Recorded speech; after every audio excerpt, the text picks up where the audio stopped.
What's going on, guys? Welcome back to another video. In this one, I'm going to be going over the messy middle of getting lean and why so many guys seem to get stuck halfway through their fitness journey. And I'm making this video because so many guys that come to me, and I myself have experienced this, where those first 10, 20 pounds seem to come off so easily. But after that, you get stuck and you can't seem to get to that final goal, whether it be losing 50 pounds, 100 pounds, getting to single digit body fat, whatever it is. And it can get so frustrating feeling like you've been putting in as much work as possible just to plateau and not see results for months on end. So in this video, I'm going to be giving you everything you need to understand why this happens and how to actually overcome it. So I'm going to be breaking it down into 4 parts. First, why it gets harder, how to fix your mindset to ensure you're actually seeing progress. I'll give you a realistic timeline and expectations for what your specific goals are. And finally, I'll give you practical tips that you can start applying into your life once you're done with this video that's going to make the diet 10,000 times easier. So let's get right into it. First up is why it gets harder. Now, there's so many trainers online saying that their specific diet, their specific program is going to guarantee you results. And there's so much noise around in the world, and it makes it confusing to know what's actually going to make you get to that next level. And this probably isn't what you want to hear, but the fact is there's no cheat code unless you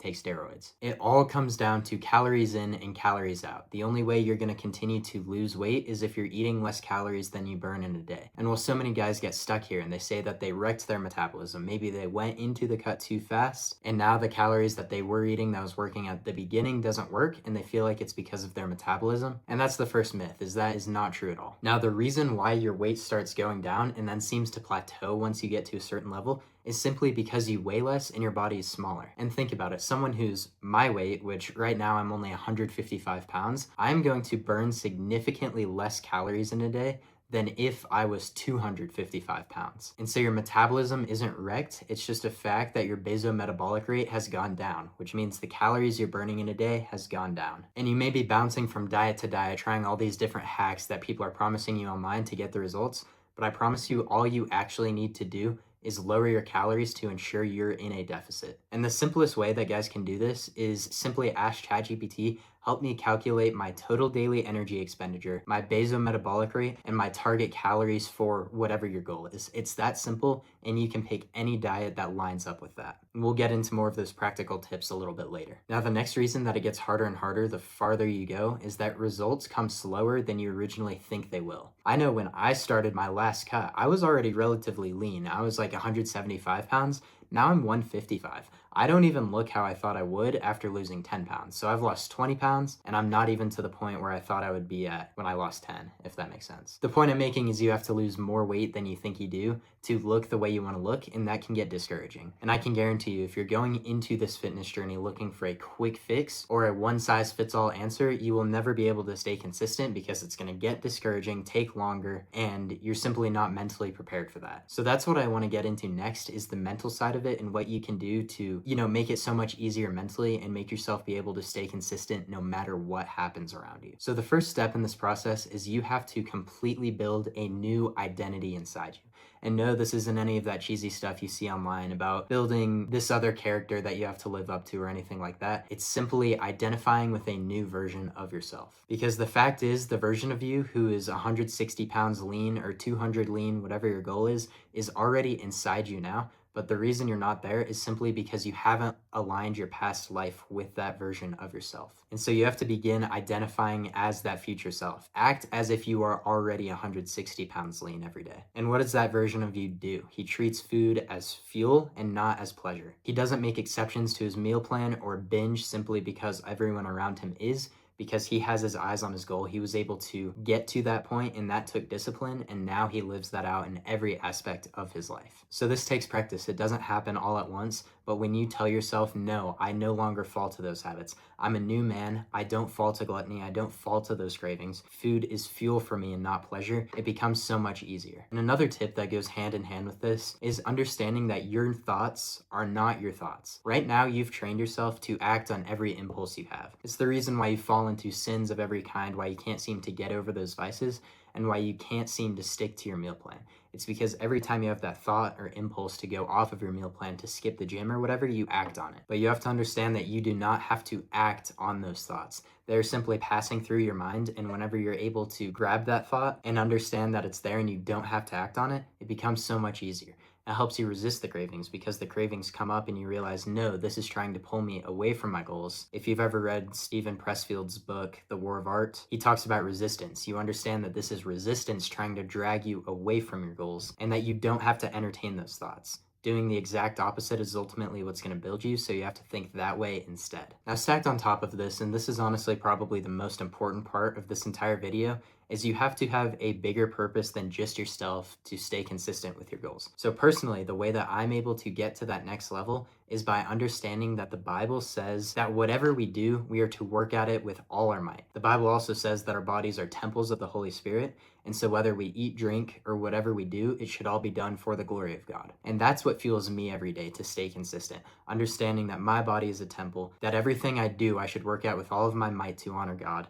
Fitness becomes an act of worship and an act of service towards God for me. That's when it becomes less of a chore, and that's what keeps me from falling into those habits. If I was just doing it solely to look better, I would never be able to stay consistent. But when I understand that I'm doing it for a bigger purpose than myself, then I'm able to stay locked in regardless what happens around me and what temptations I face. And that purpose can be anything for you. It can be becoming the best father for your kids, becoming the best spouse you can possibly be, becoming the best leader in your business, whatever it is.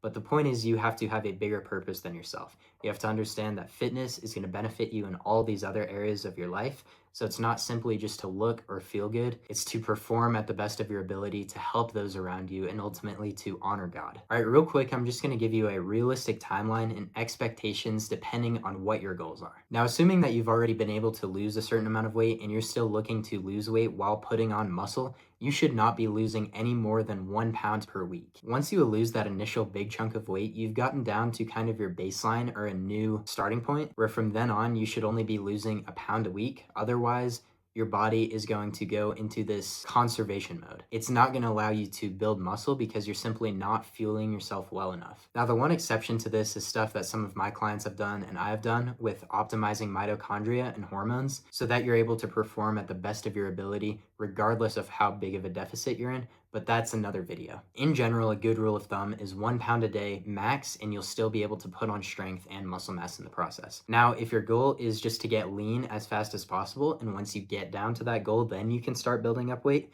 which is what some of my clients have done. They found it easier to simply be able to diet hard for, a month or two, get to their baseline and start building up, as opposed to gradually dieting for a long time. It all depends on the person, but if you do that, then you can shoot for 2 pounds a week, and you won't lose muscle mass if you're still getting 1.1 to 1.2 grams of protein per pound of body weight. That way you're fueling your body enough to keep muscle.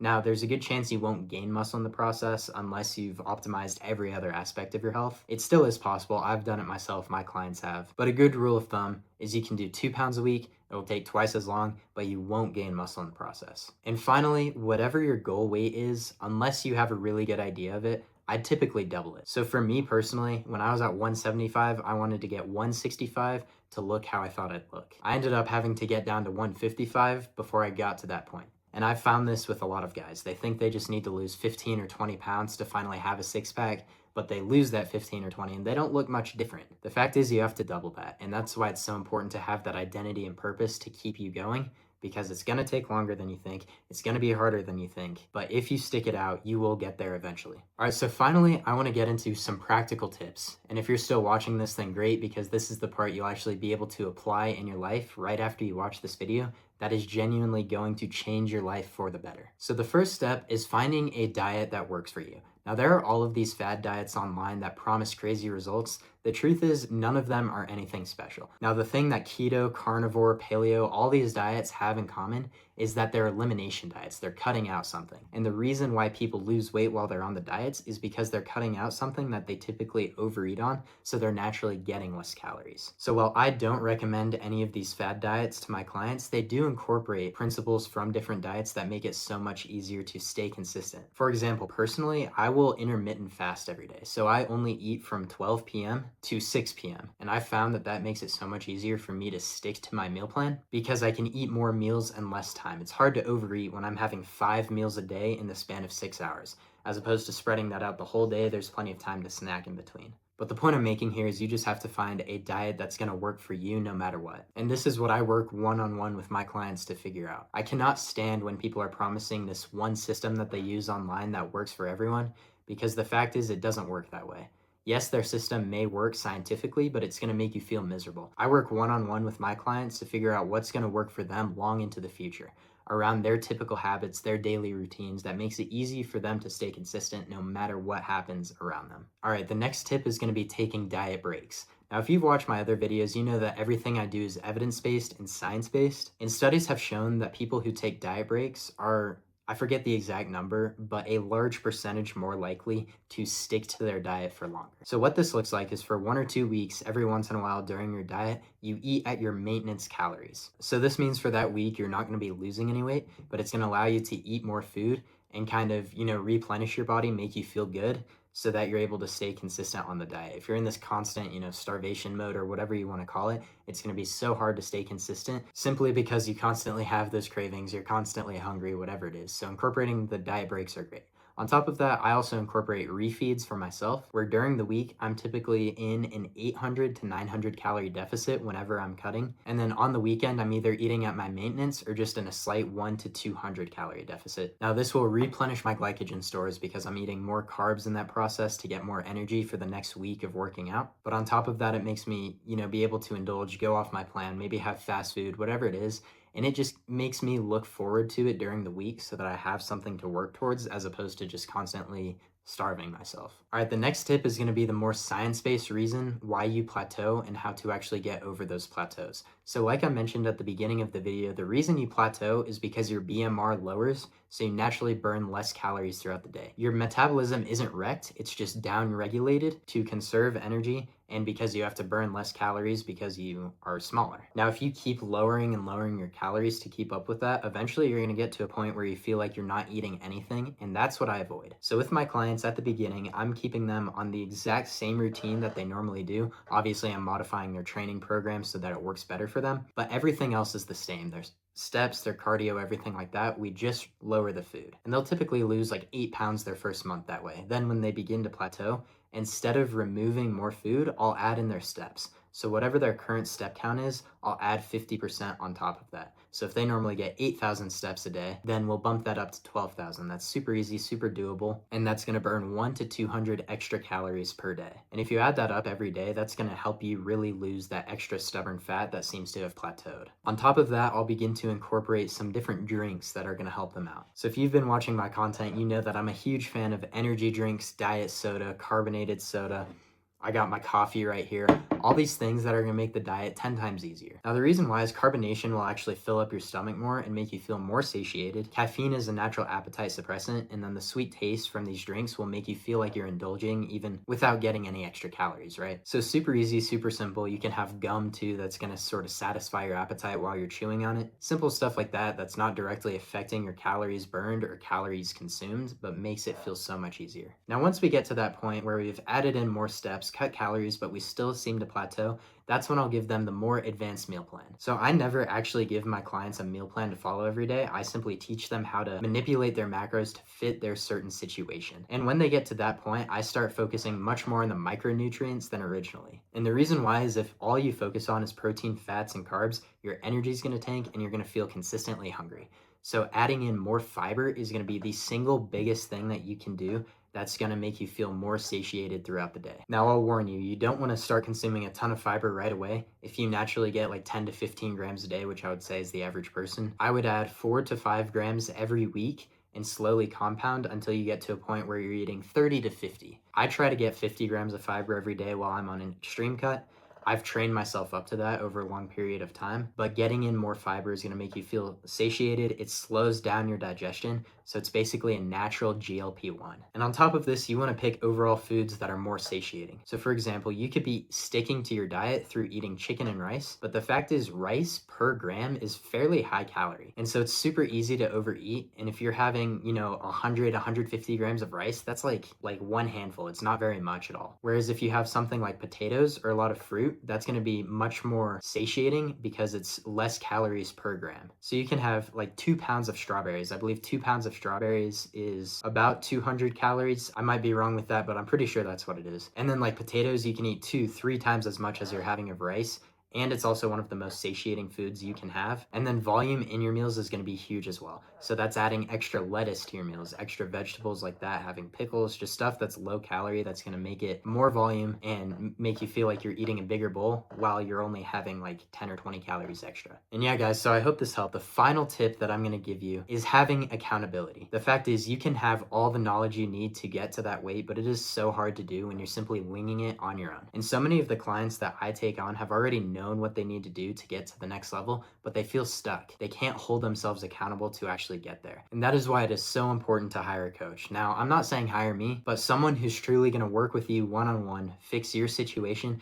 and hold you accountable every single day. Now, I'm checking in with my clients multiple times throughout the day, texting them, checking their dashboards, making sure they're getting all of their habits done. And that's why every single guy who has come through my program has fulfilled his guarantee of losing minimum 10 pounds in his first 90 days. And so if that sounds like something that's going to help you out, go ahead and book a call down below. It will be one-on-one with me, and we'll see if you're a good fit for my program. But I can't stress how important it is to get some sort of mentor or coach holding you accountable, whether that be a friend, a coach, a nutritionist, whatever it is. It's truly going to be game changing. All right, guys, so if you're still watching, I really hope this helped. Be sure to like and subscribe. Share this video with a friend who keeps telling you he's on a diet but hasn't been losing weight. And stay tuned for more videos going over faith, fitness, and nutrition. I'll see y'all in the next one.